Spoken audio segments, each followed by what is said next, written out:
नमस्कार। आज हम एक ऐसे अदालती फैसले पर थोड़ी गहराई से नजर डालने वाले हैं जिसने सचमुच भारत में लाखों शिक्षकों के जीवन पर, उनके करियर पर, मतलब उनकी रोजमर्रा की जिंदगी पर एक बहुत गहरा और सीधा असर डाला है। जी। ये मामला जुड़ा है उत्तर प्रदेश शिक्षक पात्रता परीक्षा से, जिसे हम सब यूपी टेट के नाम से जानते हैं। पर यह सिर्फ एक परीक्षा का नाम नहीं है, ये असल में सालों के संघर्ष, उम्मीदों और कह सकते हैं एक लंबी अनिश्चितता की कहानी है। बिल्कुल, एक बहुत बड़ा मुद्दा रहा है ये। तो हम समझने की कोशिश करेंगे कि ये पूरा मामला आखिर है क्या, क्यों ये सालों से चला आ रहा संघर्ष इतना महत्वपूर्ण बन गया था, और सबसे जरूरी बात, सुप्रीम कोर्ट के इस फैसले का, जिसका सबको इंतजार था, उसका असल मतलब क्या है। हाँ, मायने क्या है इसके। हाँ, उन लाखों लोगों के लिए इसका क्या मायने है जिनकी नजरें शायद सालों से इस फैसले पर टिकी हुई थी। जी। तो इस कहानी की जड़ें जाती हैं साल 2009 में। तब राष्ट्रीय अध्यापक शिक्षा परिषद यानी NCTE उसने एक अहम नियम बनाया। नियम ये था कि भाई सरकारी स्कूलों में अगर शिक्षक बनना है तो अब टीचर एलिजिबिलिटी टेस्ट यानी टेट पास करना जरूरी होगा। हाँ, ये एक बड़ा बदलाव था उस समय। बिल्कुल। और ये नियम लाया गया था, मतलब कहा गया कि शिक्षा की गुणवत्ता को सुनिश्चित करने के एक प्रयास के तौर पर। जी, गुणवत्ता एक मुख्य कारण बताया गया था। लेकिन यहीं से एक बड़ा और मैं कहूँगी पेचीदा सवाल खड़ा हो गया कि उन शिक्षकों का क्या होगा जो इस नियम के आने से पहले ही नियुक्त हो चुके थे। हाँ, जो सालों से पढ़ा रहे थे स्कूलों में। बिल्कुल, कई सालों से पढ़ा रहे थे। उनकी नियुक्ति तो तब हुई थी जब टेट जैसी कोई शर्त थी ही नहीं। सही बात है। तो उनका सीधा सा सवाल था, भाई जब हमारी भर्ती हुई तब तो ये नियम मौजूद ही नहीं था, तो अब हम पर ये क्यों लागू हो। ये सवाल तो बनता था। हाँ, ये एक स्वाभाविक सवाल था उनके लिहाज से। और यहीं से शुरू हुआ एक बहुत लंबा सफर, मतलब थका देने वाला सफर। ये सफर अदालतों के गलियारों से गुजरा, सड़कों पर विरोध प्रदर्शनों तक पहुंचा, और ये बन गया अपनी नौकरी, अपने सम्मान को बचाने का एक कह सकते हैं अनवरत संघर्ष। जी बिल्कुल। आप सोचिए, सालों तक ये अनिश्चितता बनी रही। सोचिए, तलवार लटकी रहना कि नौकरी रहेगी या जाएगी, कितना तनावपूर्ण रहा होगा। बहुत ज्यादा। तो आज की हमारी ये जो बातचीत है, इसका आधार वो तमाम जानकारी है जिसमें इस पूरे घटनाक्रम का एक तरह से पूरा ब्यौरा मिलता है। कैसे शिक्षक साथ आए, उनके प्रदर्शनों की गूंज, अदालती सुनवाइयों का माहौल कैसा था, वकीलों की दलीलें क्या थीं। हाँ, दोनों पक्षों के। हाँ, और फिर फैसले के बाद वो जो राहत और भावनाओं का ज्वार था, वो सब कुछ। तो चलिए, ओके, लेट्स अनपैक दिस। इस पूरे मामले को परत दर परत खोलते हैं। हमारा मकसद सिर्फ ये बताना नहीं कि फैसला क्या आया, बल्कि सुप्रीम कोर्ट के इस ऐतिहासिक कहे जा रहे फैसले के पीछे की पूरी कहानी को समझना है। जी, उसके पीछे के तर्क क्या थे? हाँ, इसके पीछे के कानूनी और नैतिक तर्क, और सबसे अहम, इसके दूरगामी प्रभाव क्या हो सकते हैं, उस पर भी बात करेंगे। बिल्कुल। तो जैसा हमने अभी जिक्र किया, 2009 की जो NCTE गाइडलाइन थी, उसने टेट को अनिवार्य तो कर दिया, लेकिन उन शिक्षकों के लिए स्थिति बिल्कुल भी साफ नहीं थी जो पहले से सेवा में थे। उनके नियुक्ति पत्र में ऐसी कोई शर्त नहीं थी, जैसा हमने कहा। जी। नतीजा, ये शिक्षक लगातार सालों साल ये मांग करते रहे कि भाई हमें इस नई परीक्षा की अनिवार्यता से छूट मिलनी चाहिए।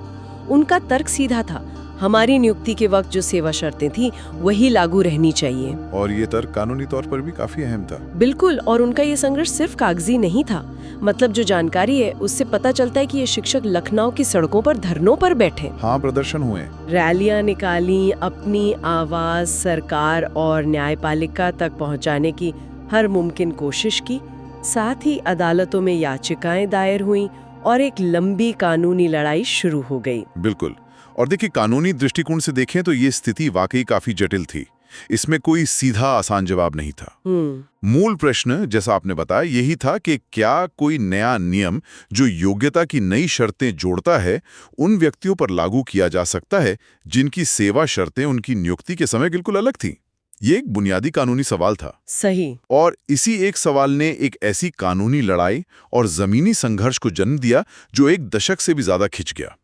आप कल्पना कीजिए, अनगिनत शिक्षक, पुरुष और महिला, कई सालों तक इसी अनिश्चितता में जीते रहे। बहुत मुश्किल रहा होगा। जी, उन्हें अपनी मांगों को लेकर बार बार सड़कों पर उतरना पड़ा, अदालतों के चक्कर काटने पड़े। ये सिर्फ एक परीक्षा पास करने या ना करने का मामला नहीं रह गया था। नहीं, बिल्कुल नहीं। ये उनके स्थापित करियर, उनकी सीनियरिटी उनके सम्मान और सबसे बढ़कर उनकी नौकरी की सुरक्षा का सवाल बन गया था। हाँ। और इस लंबी अनिश्चितता ने न सिर्फ उनके करियर पर बल्कि उनके निजी जीवन और आप कह सकते हैं मानसिक स्वास्थ्य पर भी यकीनन गहरा असर डाला होगा। जाहिर सी बात है, बिल्कुल सही कहा आपने। और ये मामला, जैसा आपने कहा, निचली अदालतों से लेकर हाई कोर्ट और फिर सुप्रीम कोर्ट तक कई सालों तक चला। जी, कई स्तरों पर। और इसमें कई उतार चढ़ाव आए। कभी हाई कोर्ट से शिक्षकों के पक्ष में कोई अंतरिम राहत मिल जाती थी तो उन्हें थोड़ी उम्मीद बंधती थी। हाँ, एक आशा जगती थी। फिर कभी फैसला उनके खिलाफ चला जाता तो उनकी चिंताएं और निराशा और बढ़ जाती। ये एक तरह का मतलब रोलर कोस्टर था उनके लिए। जी, भावनात्मक रूप से भी और कानूनी रूप से भी। दोनों ही पक्षों के पास अपने अपने तर्क थे और दोनों ही अपनी जगह देखा जाए तो काफी वजनदार लगते थे। एक तरफ शिक्षकों और उनके संघों का पुरजोर कहना था कि भाई इन शिक्षकों के पास सालों का, दशकों का क्लासरूम में पढ़ाने का वास्तविक अनुभव है। बिल्कुल, प्रैक्टिकल एक्सपीरियंस। हाँ, और ये अनुभव अपने आप में एक बड़ी योग्यता है, इसे नजरअंदाज नहीं किया जा सकता। उनका तर्क था कि जब वे नियुक्त हुए थे तब वो उस समय के सभी नियमों और योग्यताओं को पूरा करते थे। जी, उस समय की शर्तों के हिसाब से। हाँ, तो इसलिए उन्हें इस नई परीक्षा से छूट मिलनी चाहिए। वे पहले से ही योग्य साबित हो चुके हैं और वर्षों से सेवा दे रहे हैं। ये उनका स्टैंड था। एक मजबूत तर्क था ये। वहीं दूसरी तरफ राज्य सरकार और एनसीटी का पक्ष था, जिसे कुछ हद तक हम कह सकते हैं भावी उम्मीदवारों का भी समर्थन हासिल था। हाँ, जो नए लोग आना चाह रहे थे। बिल्कुल, उनका तर्क था कि शिक्षा की गुणवत्ता बनाए रखने और उसे बेहतर करने के लिए योग्यता का एक समान पैमाना होना बहुत जरूरी है। स्टैंडर्डाइजेशन की बात थी। हाँ, यूनिफॉर्मिटी। टेट को इसी उद्देश्य से लाया गया था ताकि देश भर में शिक्षकों की न्यूनतम योग्यता का एक स्तर सुनिश्चित किया जा सके। जी। तो इस पक्ष का मानना था कि अगर गुणवत्ता सर्वोपरि है तो ये पैमाना सभी पर लागू होना चाहिए, चाहे वो पुराने शिक्षक हो या नए। इसमें कोई भेदभाव नहीं होना चाहिए। ये भी अपने आप में एक तर्क था। बिल्कुल। और ये जो पूरी बहस है ना, ये अदालती लड़ाई, ये असल में शिक्षा जगत के एक बहुत व्यापक और अक्सर कह सकते हैं विवादित मुद्दे की तरफ इशारा करती है। कौन सा मुद्दा? ये मुद्दा है अनुभव बनाम मानकीकृत योग्यता, यानी एक्सपीरियंस वर्सेस स्टैंडर्डाइज्ड क्वालिफिकेशन। अच्छा, ये तो बड़ा सवाल है। जी, क्या किसी शिक्षक का वर्षों का क्लासरूम अनुभव, छात्रों को संभालने और सिखाने की उसकी प्रमाणित क्षमता अपने आप में एक पर्याप्त योग्यता नहीं है? या फिर गुणवत्ता सुनिश्चित करने का एकमात्र या सबसे बेहतर तरीका समय समय पर निर्धारित मानकीकृत परीक्षाएं ही हैं? ये दुविधा तो है। और अदालत के सामने यही सबसे बड़ी चुनौती थी। उन्हें सिर्फ कानून के नुक्ते नहीं देखने थे, बल्कि इन दोनों महत्वपूर्ण पहलुओं के बीच एक नाजुक संतुलन साधना था। सही। एक तरफ था वर्षों के अनुभव का सम्मान करने का नैतिक और व्यावहारिक दबाव, और दूसरी तरफ था भविष्य की शिक्षा के लिए मानकीकृत योग्यता की आवश्यकता। ये फैसला सिर्फ कानूनी व्याख्या का मामला नहीं था, बल्कि ये भारत की शिक्षा नीति के एक अहम सवाल पर भी आधारित होना था। इस संतुलन को साधना ही इस केस की सबसे बड़ी जटिलता थी। और फिर जैसा कि होता है, लंबी लड़ाइयों के बाद, सालों के इंतजार के बाद, अनगिनत सुनवाइयों, अनिश्चितता और कानूनी दांवपेच के बाद सुप्रीम कोर्ट ने आखिरकार अपना वो फैसला सुनाया जिसका लाखों शिक्षकों और उनके परिवारों को बेसब्री से इंतजार था। जी, वो निर्णायक क्षण। हाँ, here's where it gets really interesting. Court ने बहुत ही स्पष्ट और सीधे शब्दों में अपना रुख साफ किया। कोर्ट की उस अहम पंक्ति को समझना जरूरी है। उन्होंने कहा, अगर किसी शिक्षक की नियुक्ति उस समय हुई थी जब टेट लागू नहीं था, तो उस पर बाद की शर्तें लागू नहीं की जा सकती। बिल्कुल स्पष्ट। एकदम। इसका सीधा, सरल और साफ मतलब निकाला गया वो सभी शिक्षक जिनकी नियुक्ति उस तारीख से पहले हुई थी जब एनसीटीई ने टेट को अनिवार्य किया था, यानी 2009 की गाइडलाइन प्रभावी होने से पहले उन्हें अब टेट पास करने की कोई जरूरत नहीं होगी। कोई जरूरत नहीं। उन्हें इस परीक्षा से पूरी तरह छूट दे दी गई। आप कल्पना कर सकती हैं ये एक पंक्ति उन लाखों शिक्षकों के लिए कितनी बड़ी राहत का पैगाम लेकर आई होगी जो सालों से इस अधर में लटके हुए थे। यकीनन बहुत बड़ी राहत। और देखिए, ये फैसला कानून के एक बहुत ही महत्वपूर्ण और स्थापित सिद्धांत पर आधारित है। अच्छा, कौन सा सिद्धांत? जिसे हम कानूनी भाषा में non retrospective application of law कहते हैं। अच्छा, नॉन रेट्रोस्पेक्टिव एप्लीकेशन। जी, इसका सीधा सा मतलब है कि कोई भी कानून सामान्यतः भविष्य में होने वाली घटनाओं या स्थितियों पर लागू होता है, उसे पिछली तारीख से लागू नहीं किया जा सकता। खासकर तब जब ऐसा करने से किसी व्यक्ति के स्थापित अधिकारों या उसकी कानूनी स्थिति पर प्रतिकूल प्रभाव पड़ता हो। समझ गई। तो सुप्रीम कोर्ट की इस एक पंक्ति ने इस कानूनी सिद्धांत को लागू करते हुए उन लाखों शिक्षकों को अपार राहत दी जो पिछले करीब 10-15 सालों से इस भयानक अनिश्चितता, मानसिक तनाव और कोर्ट कचहरी के अंतहीन चक्रों में फंसे हुए थे। हाँ, अंतहीन ही थे वो चक्कर। जी, उनके लिए ये सिर्फ एक कानूनी जीत नहीं थी, बल्कि ये उनके सालों के धैर्य, उनके संघर्ष और उनके अनुभव को मिली एक तरह की मान्यता थी। ये उनके लिए न्याय का पल था। बिल्कुल। और फैसले के बाद सुप्रीम कोर्ट के बाहर का जो माहौल था, मतलब जो रिपोर्ट्स आई, वो वाकई देखने लायक और बेहद भावनात्मक था। हाँ, स्वाभाविक है। सालों से इस दिन का इंतजार कर रहे शिक्षक, जो शायद देश के अलग अलग कोनों से आए होंगे, उनकी चेहरों पर खुशी, राहत और एक गहरे सुकून का भाव साफ झलक रहा था। जी, कई लोगों की आंखों में तो खुशी के आंसू थे। ये उन भावनाओं का विस्फोट था जो शायद सालों से दबी हुई थीं। बिल्कुल। ये उनके वर्षों के धैर्य, उनके संगठन और उनकी लड़ाई का नतीजा था जो आखिरकार उनके पक्ष में आया था। जी हाँ। एक शिक्षक ने तो कैमरे पर अपने जज्बात बयां करते हुए कहा भी, हमने तो अपनी पूरी जवानी इसी इंतजार में निकाल दी, आज ऐसा लग रहा है जैसे जिंदगी वापस मिल गई हो। ये बहुत बड़ी बात है। ये शब्द शायद उन हजारों लाखों शिक्षकों के भावनाओं का प्रतिनिधित्व करते हैं। ये दिखाता है कि ये उनके लिए सिर्फ एक नौकरी बचाने का मामला नहीं था, ये उनके आत्मसम्मान, उनके अनुभव को मान्यता मिलने और आखिरकार न्याय मिलने की घड़ी थी। सही कहा। सालों का बोझ उतर गया था उनके कंधों से, ऐसा लगा। हाँ, ये जीत उन शिक्षकों के लिए निश्चित रूप से बहुत बड़ी थी। लेकिन जैसा कि अक्सर बड़े और दूरगामी प्रभाव वाले फैसलों के साथ होता है, हाँ, एक पक्ष के लिए जो राहत लेकर आता है, वो दूसरे पक्ष के लिए कुछ नए सवाल खड़े कर सकता है। अच्छा। या फिर समाज में एक नई बहस को जन्म दे सकता है। हाँ। This raises an important question कि इस फैसले का उन लाखों युवा उम्मीदवारों पर क्या असर होगा जो शिक्षक बनने की तैयारी कर रहे हैं। हाँ, जो टेट दे रहे हैं। जी, जो टेट की परीक्षा दे रहे हैं और जिनके लिए ये परीक्षा अनिवार्य बनी हुई है। क्या उनके मन में कुछ सवाल नहीं उठेंगे? बिल्कुल। और यही हुआ भी। जैसे ही पुराने पहले से नियुक्त शिक्षकों को ये राहत मिली, फौरन ये एक नई बहस छिड़ गई। वो युवा उम्मीदवार जो सालों से टेट की तैयारी कर रहे थे, कोचिंग ले रहे थे, दिन रात मेहनत कर रहे थे, उनमें से कई ने सोशल मीडिया और दूसरे मंचों पर सवाल उठाना शुरू कर दिया। जी। उनका मुख्य सवाल था, क्या ये हमारे साथ न्याय है? ये एक वाजिब सवाल था उनकी तरफ से। हाँ, उनका तर्क ये था कि अगर सरकार और एनसीटीई को मानना है कि भाई शिक्षा की गुणवत्ता के लिए टेट जरूरी है, तो फिर ये योग्यता सभी के लिए समान रूप से लागू क्यों नहीं होनी चाहिए? समानता का प्रश्न। बिल्कुल। कुछ शिक्षकों को इससे छूट देना क्या समानता के सिद्धांत के खिलाफ नहीं है? ये सवाल उठने लगे। और ये सिर्फ व्यक्तिगत सवाल नहीं रहे। जानकारी के मुताबिक सोशल मीडिया प्लेटफॉर्म्स जैसे ट्विटर, फेसबुक, यूट्यूब पर यह बहस सचमुच आग की तरह फैल गई। अच्छा। #UPTET जैसे हैशटैग ट्रेंड करने लगे। लोगों ने खुलकर अपनी अपनी राय व्यक्त करनी शुरू कर दी। तरह तरह के तर्क दिए जाने लगे। जैसे कुछ लोगों ने पूछा, क्या ये नैतिक रूप से सही है कि कुछ शिक्षक बिना अनिवार्य योग्यता परीक्षा पास किए स्कूलों में पढ़ाते रहें? दूसरों ने चिंता जताई, क्या इस छूट से आखिरकार सरकारी स्कूलों में शिक्षा की गुणवत्ता पर नकारात्मक असर नहीं पड़ेगा? ये भी एक चिंता थी। जी। और एक बड़ा सवाल ये भी उठा कि क्या ये उन लाखों उम्मीदवारों के साथ एक तरह का भेदभाव नहीं है जो इतनी कड़ी मेहनत करके कई प्रयासों के बाद टेट पास करते हैं, जबकि कुछ लोगों को अनुभव के आधार पर छूट मिल गई। हाँ, ये तुलना तो होनी ही थी। और बात सिर्फ सोशल मीडिया तक ही सीमित नहीं रही है ना, शायद छात्र संगठनों ने भी आवाज उठाई। जी हाँ, कुछ छात्र संगठनों ने भी इस मुद्दे पर अपनी आवाज बुलंद की। उनका कहना था, हम टेट की परीक्षा देते हैं, उसका कठिन सिलेबस पूरा करते हैं, परीक्षा पास करने का दबाव झेलते हैं, तो फिर कुछ शिक्षकों को इससे छूट क्यों दी जा रही है? नियम तो सबके लिए बराबर होने चाहिए।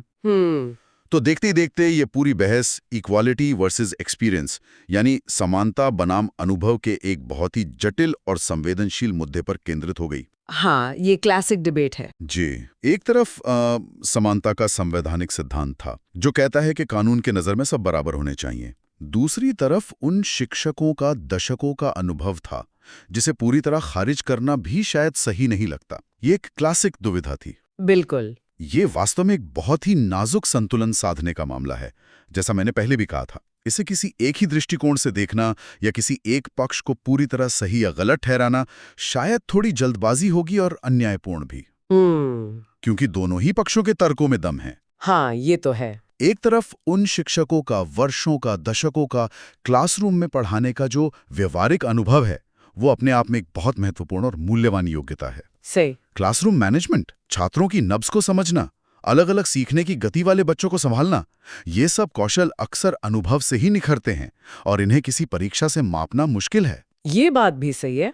दूसरी तरफ भर्ती के लिए निर्धारित एक मानकीकृत योग्यता परीक्षा जैसे कि टेट का भी अपना एक उद्देश्य और महत्व है। हाँ। इसका लक्ष्य ये सुनिश्चित करना है कि हर शिक्षक के पास विषय का न्यूनतम आवश्यक ज्ञान हो, पेडागॉजी की समझ हो और शिक्षण के लिए जरूरी कौशल हो। ये एक तरह का क्वालिटी फिल्टर है। एक बेसलाइन तय करता है। जी। तो सवाल यह है कि इन दोनों अनुभवजन्य योग्यता और मानकीकृत योग्यता को कैसे तौला जाए, कैसे बैलेंस किया जाए। So what does this all mean? इस पूरी तस्वीर को देखते हुए सुप्रीम कोर्ट ने अपने फैसले में इस संतुलन को बनाने की एक बहुत सचेत और मैं कहूंगी स्पष्ट कोशिश की है। जी, ये दिखता है फैसले में। ये जानना जरूरी है कि कोर्ट ने सिर्फ छूट ही नहीं दी, बल्कि उसकी सीमाएं भी तय की। फैसले में ये बिल्कुल साफ कर दिया गया कि ये छूट सिर्फ और सिर्फ उन शिक्षकों के लिए है जिनकी नियुक्ति टेट की अनिवार्यता लागू होने से पहले हुई थी। हाँ, ये बहुत महत्वपूर्ण बिंदु है। ये कुल सामान्य या भविष्य के लिए दी गई छूट नहीं थी। इसे एक तरह से शायद ग्रैंडफादर क्लॉज की तरह देखा जा सकता है। कह सकते हैं एक तरह से। ये उन्हीं पर लागू होता है जो उस कट ऑफ डेट से पहले नियुक्त थे। बिल्कुल। और कोर्ट ने अपने फैसले में आगे ये भी स्पष्ट किया, पुराने शिक्षकों को उनके नियुक्ति के समय लागू नियमों के अनुसार राहत मिलेगी, लेकिन भविष्य में होने वाली सभी शिक्षक भर्तियों में टेट अनिवार्य रहेगा। अच्छा, ये भी साफ कर दिया। हाँ, इसका मतलब है कि कोर्ट ने बहुत स्पष्ट रूप से एक रेखा खींच दी। उन्होंने साफ कर दिया कि ये फैसला भविष्य की भर्तियों के लिए कोई मिसाल या नज़ीर नहीं बनेगा। जी। जो भी नए उम्मीदवार शिक्षक बनना चाहेंगे उन्हें टेट पास करना ही होगा, इसमें कोई रियायत नहीं होगी। तो ये भविष्य के लिए स्टैंडर्ड को बनाए रखता है। बिल्कुल। If you connect this to the bigger picture, तो हम देख सकते हैं कि अदालत ने एक तरह से दो परस्पर विरोधी दिखने वाले लक्ष्यों को एक साथ साधने का प्रयास किया है। पहला लक्ष्य था उन मौजूदा शिक्षकों की स्थिति को सुरक्षित करना जिनकी नियुक्ति पुराने नियमों के तहत हुई थी। उनके अनुभव, उनकी लंबी सेवा और उनकी स्थापित स्थिति को मान्यता देना। हाँ, उन्हें एक तरीके सुरक्षा देना। हाँ, और उन्हें अचानक से योग्यता की नई शर्तों के दायरे में लाने से बचाना। जी। और दूसरा उतना ही महत्वपूर्ण लक्ष्य था भविष्य के लिए टीईटी की अनिवार्यता को बनाए रखना। अच्छा। ऐसा करके कोर्ट ने यह सुनिश्चित किया कि आगे चलकर शिक्षा में गुणवत्ता के जो मानक स्थापित करने की कोशिश की जा रही है उनसे कोई समझौता न हो। तो इस तरह कोर्ट ने एक तरफ अनुभव को सम्मान दिया और दूसरी तरफ भविष्य में भर्ती के लिए योग्यता के तय मानक को भी बनाए रखा। जी, ये एक संतुलित दृष्टिकोण लगता है। फैसले की ये बारीकी महत्वपूर्ण है, जिसने स्थिति को काफी हद तक साफ कर दिया और शायद दोनों पक्षों की मुख्य चिंताओं को संबोधित करने की कोशिश की। हाँ, लगता तो यही है।